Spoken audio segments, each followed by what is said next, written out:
Hi, gentlemen and germs. Today we are reading the new book by Philip Reeves. The book of Hungry Cow.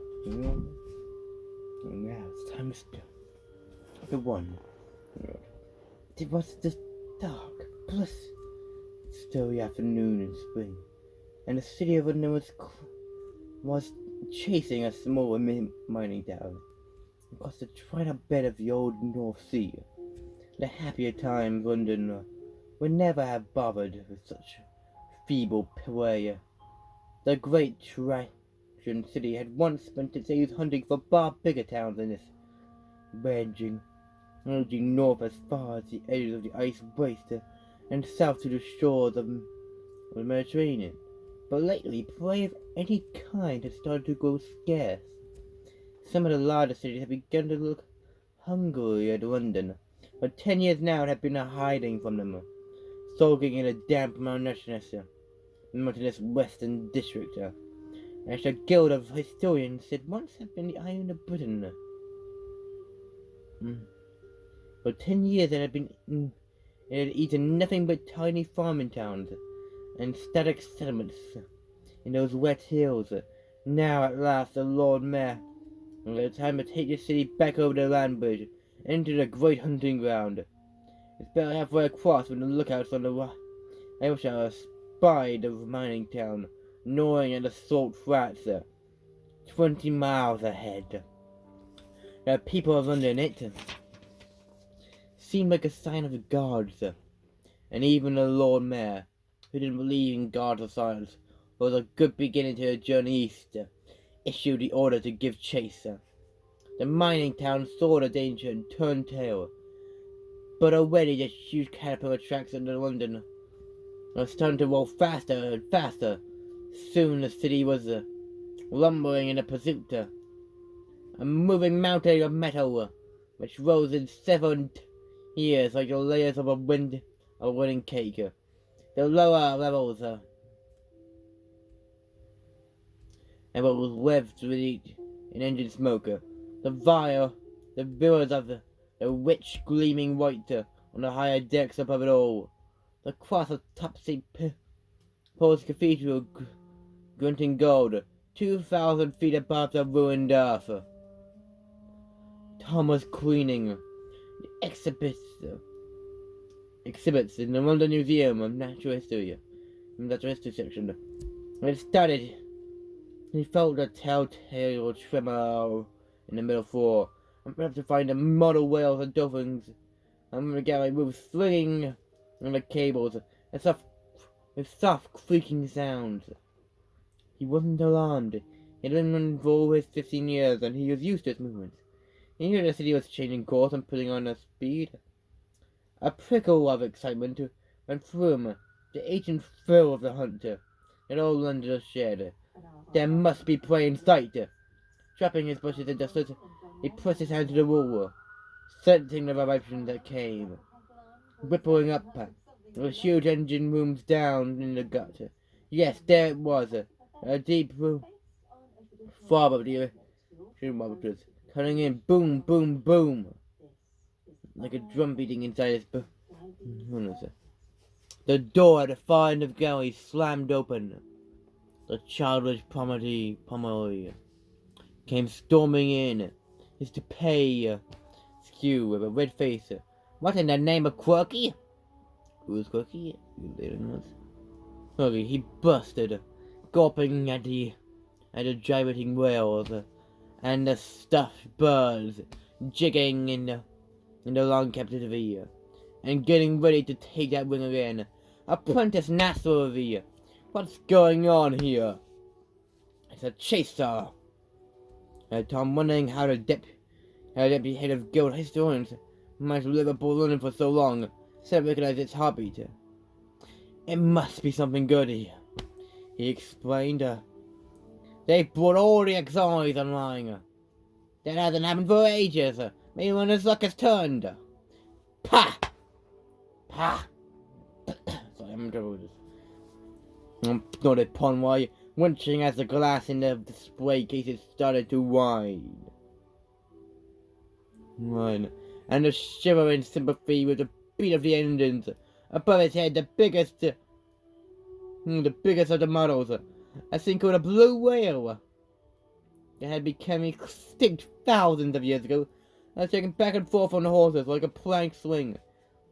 That's as may be, Natsworthy.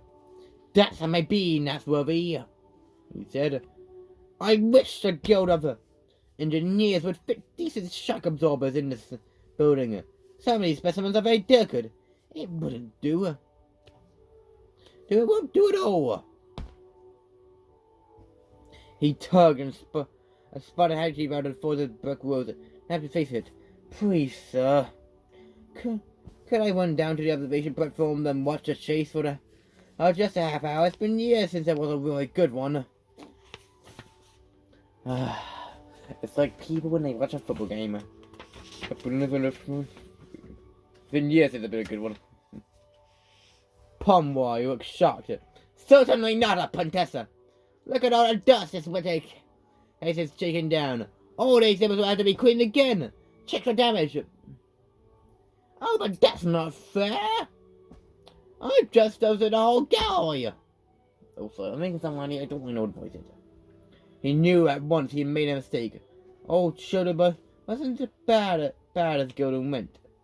But he didn't like being answered back by a mere third-class apprentice. Up his full height, which was only slightly more than his full width. And frowned so sternly that his guild remark, I do not know what guild marks are, almost vanished between his eyebrows. Life isn't fair, Natsworthy. He boomed. Any more cheek from you, and I'll be on gut duty as soon as the chase is over. Oh, the horrible choice of third person from gut duty was the one Tom hated the most. He quickly shut up, staring meekly down at the beautifully buffled toes of Chief Cotator's boots. You were told on this permanent until 7 o'clock, and you will work till 7 o'clock. Homie went on. Meanwhile, I shall consult the other curators of this dreadful shaking. He hurried off, still muttering. Tom watched him go, then picked up his gear and went miserably back to work. Usually he didn't mind cleaning, especially not in the sky. But it's emo moth-eating animals, and the blue whale smiling its big blue smile. He grew bored easily took refuge in a daydream. And he was a hero who rescued a few from air pirates, saved London from the Anti-Traction League, and lived happily ever after, leading with the rest of the city enjoying the first proper chase for ages. He waited for 20 minutes, but there was nobody else about. It was Wednesday, which meant the museum was closed to the public, and the senior guildsman, first, second class apprentices, would be having the day off. What harm could it do if he stood outside for 10 minutes? I mean, he did his bag off cleaning stuff. He hid his swimming up behind a handy yak, and hurried through the shadows of dancing dolphins to the door. Under the corridor, all Argon lamps were dancing too, sparing their light. Up to the meadow walls, 2 black Ordra Rob Gilson, and hurried past. There, and Tom heard the ready voice of old Dr. Argenrath. Wine, vibrations! It's playing merry hell. My 20th century ceramics. And they vanished around a bend, and the corridor slipped quickly out of there he covered its 21st century guy. About a big, there's a Pluto and Mickey, animal-headed guards of North America. He ran across the main hall, and down galleries full of things that had somehow survived through the millennia, when the agents had destroyed themselves in a terrible fleet of all of the atomics, and teared virus bombs, called a 62-minute war. 62-minute war.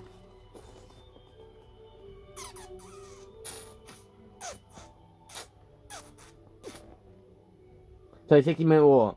2 minutes later, he slipped out through a side entrance, and the noise bustle of Tottenham Court Road. When the museum stood stood at the very hub of tier 2, and a busy district called Blossom area, and the underbelly of tier 1 hung like a rusty sky, a few feet above the rooftops.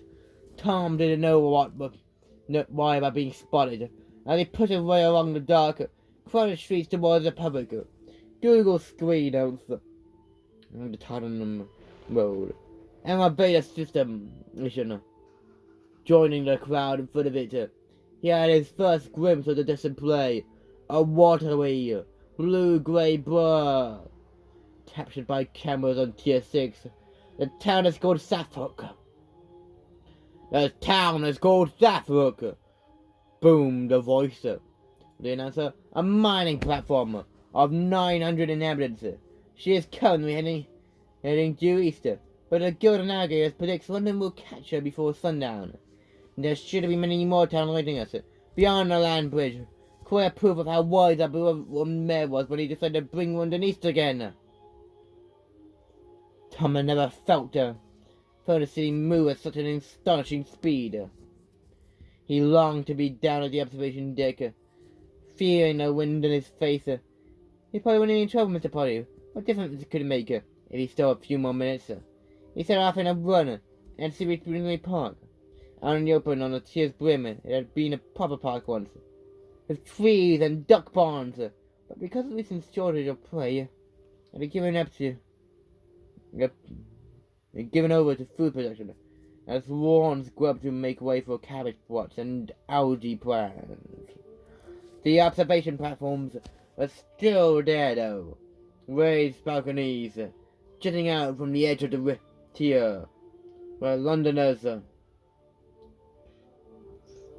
could go to pass in view. Bigger crowd gathered there, including quite a few people in the back of the Historians Guild. And Tom tried to look as inconspicuous as he pushed through beautiful stories. Natsworthy! Cried a burying voice. His heart sank. He looked round. Now there's the next man too. A burly first-class apprentice who grinned at him. Isn't it wonderful a fat little soul mine platform with fee twirling London is just what London needs? Herbert Menard was the worst of the boy. I thought I didn't just hit you and stick your head down in the lavatory. Oh, I'm sorry, friends. Yes, I don't have time, and I do not wish to, and so I have to end this. Goodbye, good night, and if you need any, remember to comment down below and all the little details I might need to know about this book. See ya!